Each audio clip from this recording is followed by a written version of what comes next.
Good day to all of you. Welcome to HIMT. My name is Rajesh, faculty with HIMT. Nice to meet you again in yet another video of HIMT exit exam questions. Today, we'll be discussing 30 questions of security training for seafarers with designated security duties, that is STSDSD course. Okay. So we'll be discussing why that is the correct answer and why that option is going to be the apt option for scoring marks. Okay. So let us march forward. We'll discuss one by one. Okay.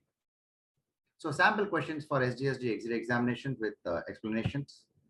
Coming to the first question, one can ensure structural security by, what are the options given?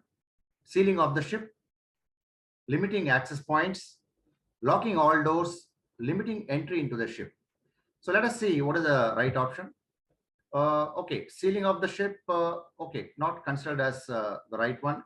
Locking all doors, it's not going to help us until we do something else. So limiting entry into the ship, okay, there could be various access points. So one main thing what we need to look into here is definitely limiting the access points. That's going to be the right answer. We need to limit the access points to the vessel. It's basically controlled in a good way so that we have a check on people coming inside. Okay, let us go to the next one. The port facility is required to appoint. Options given are company security officer, port facility security officer, ship security officer, or the last one says port facility security assessment, that is PFSA. What is the right answer? Okay, CSO is not the right one. Is it SSO? No, not at all. Is it PFSA? It's out of the options given here.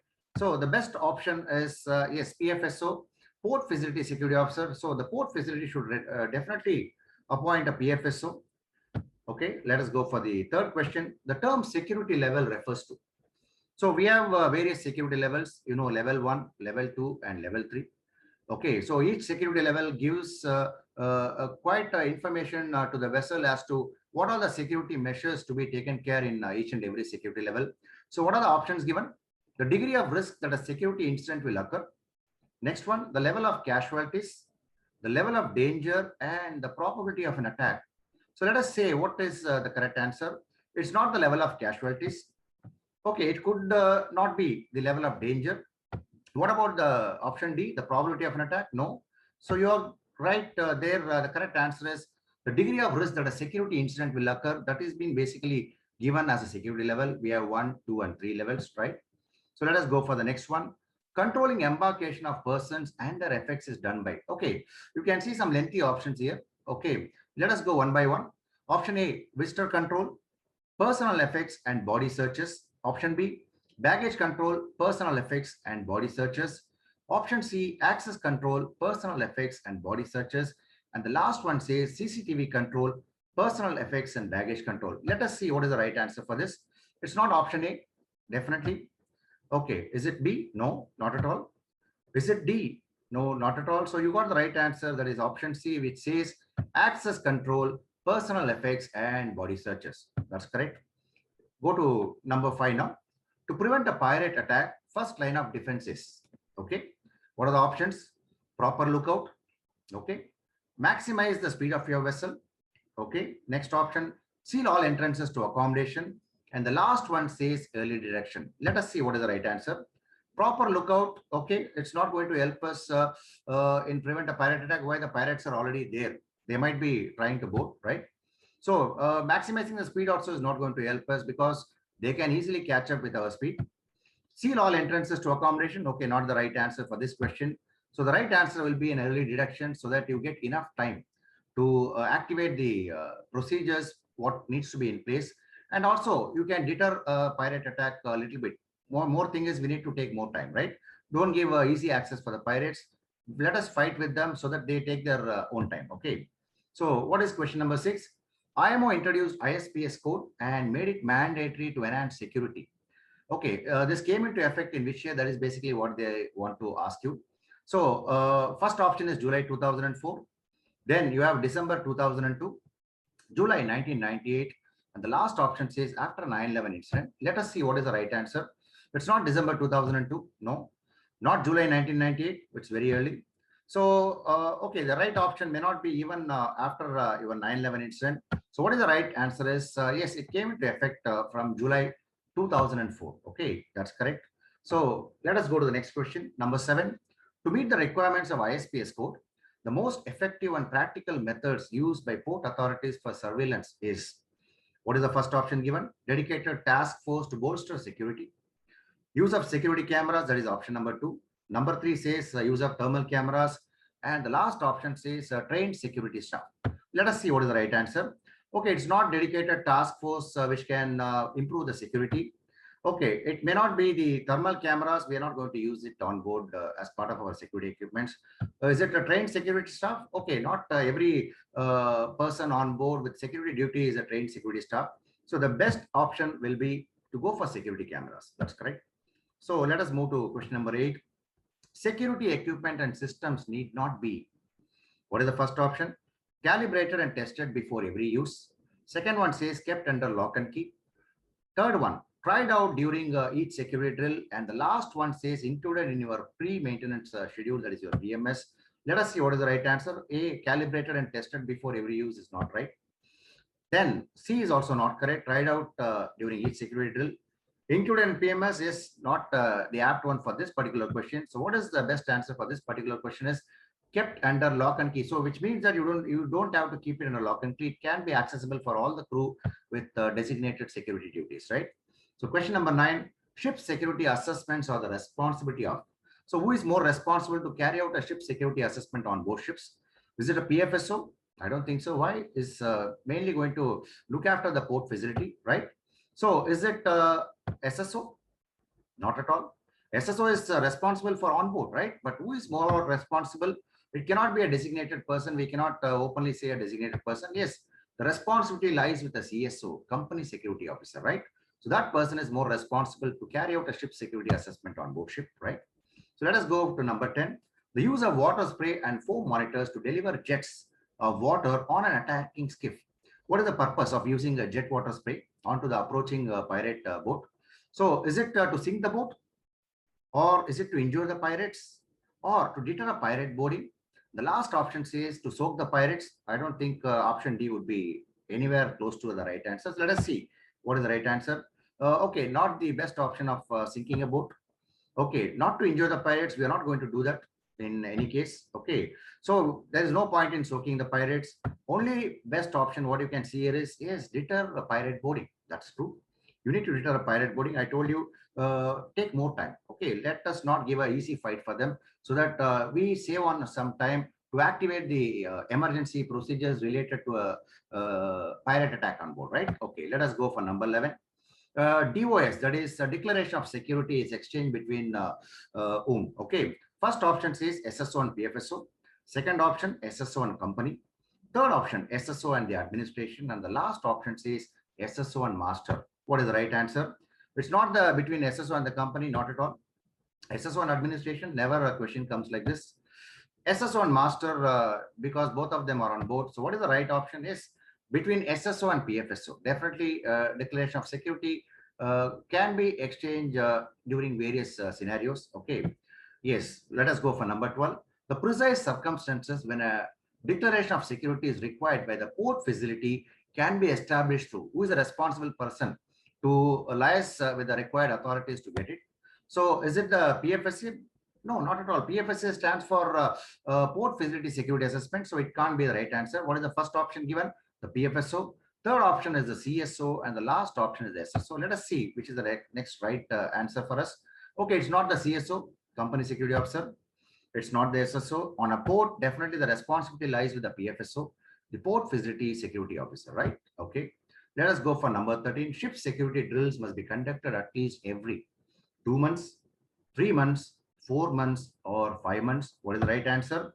Not 2 months. Okay, it is not at an interval of 4 months or even 5 months. The right answer is it should be conducted once in every 3 months, a ship security drill, right? Okay, question number 14. The contracting governments ensures implementation of legal requirements, including PFSO and PFSP, etc., for security in port facilities within its jurisdiction through. Okay, who is the main authority who is going to be the overall supreme authority for port facilities, legal requirements. Is it a flag state? No, they don't have any control on the ports. Is it a coastal state? No. Coast Guard, until we don't call them for any help, is they're not going to be part of this. So the right answer is the port state. Okay, it comes under the port state control. And company security officer. Next question. CSO can be nominated for. Is it one ship, two ships, three ships, or several ships? What is the right answer?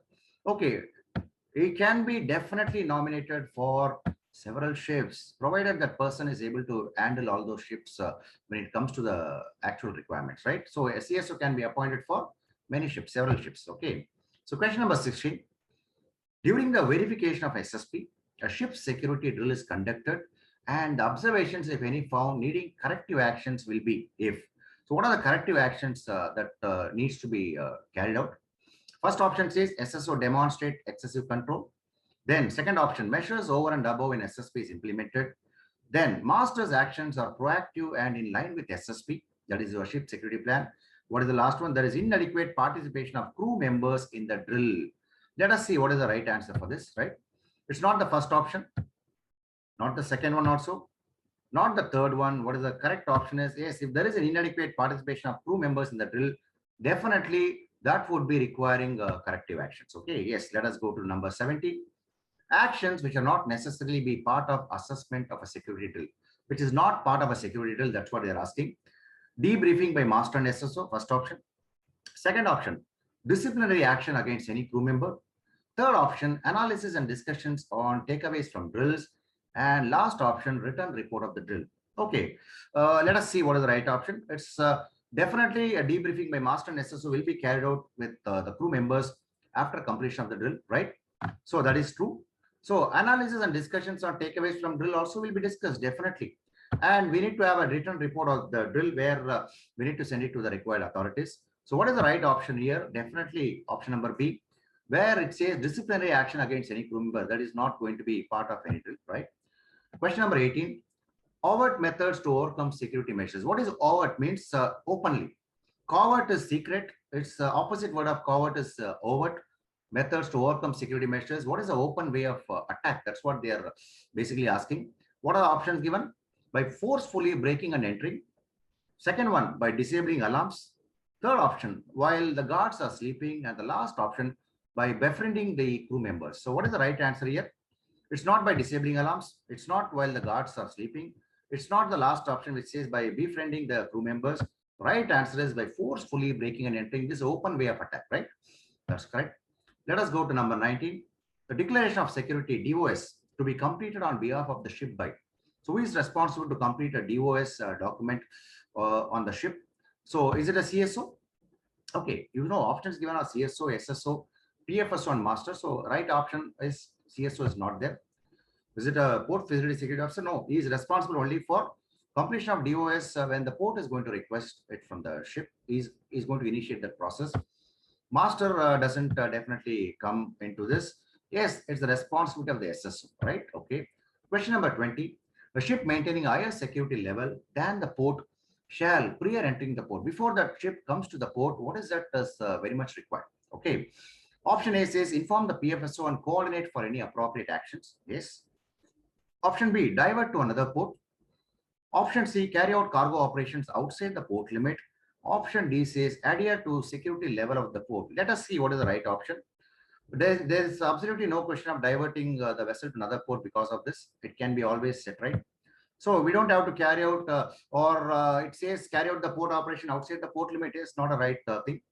Okay, adhere to security level of the port. This is also not correct for this particular question. So what is the right option is inform the PFSO well in advance and coordinate for appropriate actions what needs to be taken once the vessel enters the port, right? Okay, question number 21. The Global Integrated Shipping Information System, GISIS, is accessible to. So what is the GISIS? It's nothing but, I can tell you beforehand itself, it's a very good structure as developed by IMO. If you go into the GISIS website, it will give you all the required information. It's like a full encyclopedia of what we have. So let us see, it is accessible to whom all? IMB members, International Maritime Bureau? No, not at all. Contracting governments? No. Ship owners? No. What is the right answer? Yes, IMO members. And yes, general public can also become members as a guest member where they can access few of this information, right? Okay, to tell you, I am also a member where I used to access few information from that site whenever I feel like. Okay, so that is the right answer. Let us go to number 22. Security measures not necessarily extended by the contracting governments for the ships or crafts are. So they are asking for which all types of vessels where these security measures don't apply. Okay, let us see what is the right answer. Harbor crafts, definitely the first option, which is not the right one. Then it says passenger and cargo ships, coastal trade, fishing vessels, and your OSV is offshore supply vessels. So it's not the harbor craft, not the passenger and cargo ships which are on coastal trade. Yes, they are definitely under security regime.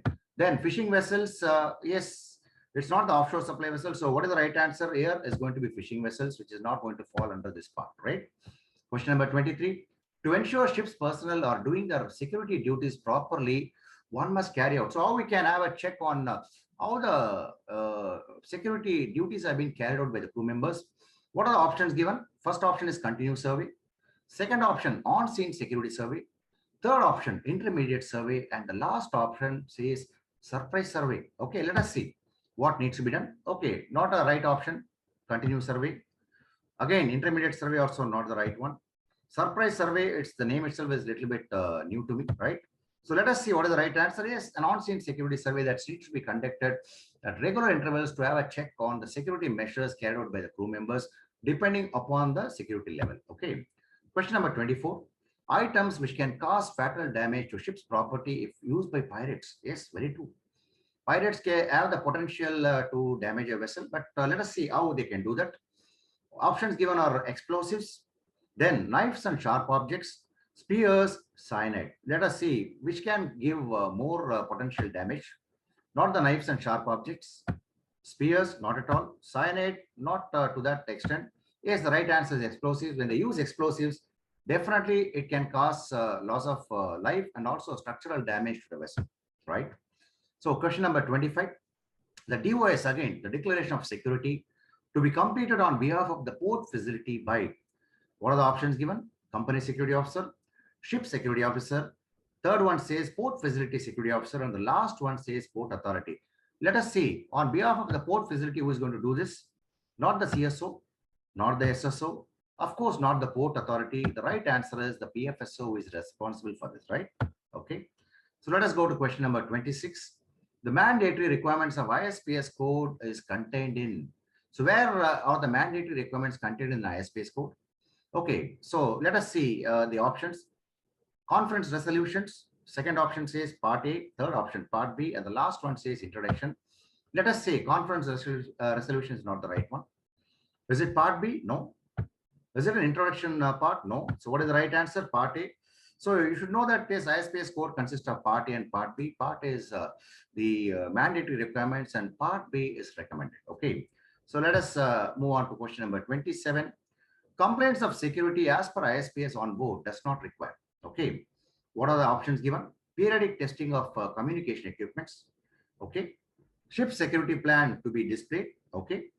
Option C, operation of emergency fire pump. And the last option says checking the integrity of cargo and stores, which says, see, just understand the question. Complaints of security as per ISPS on board does not require which of the following. Definitely, I can say periodic testing of communication equipments is a required thing. Operation of emergency fire pump, definitely, yes, that could be during even during your drills. And the right option, as you see, is option B, where it says SSP to be displayed. Why? We cannot display SSP in any of the locations on board our ships. It is should be maintained by the SSO and it should be kept under lock and key, or it should be kept in such a way that it's not getting easily accessed by anyone, right? Only the people required, like the SSO or the master should be, or even the CSO, they should have access for these documents. Why it's a very important document on board. Question number 28. When an individual is suspected to be carrying a suspicious object or package, what is that action you're going to do? Okay, you find someone is, you suspect that that person is carrying an object or a package which is not right one. It could be dangerous. So what are the options given? Activate radio communication. Okay. Option B, seize and open the package. Option C, cordon and control the area around the suspicious item. And option D, inform the person of your suspicion. Let us see what is the right answer for this.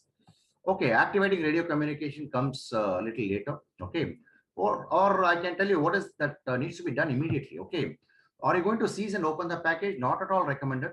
It's not a safe way to do. Okay, are you going to inform the person of your suspicion? No, you're not going to do something like that.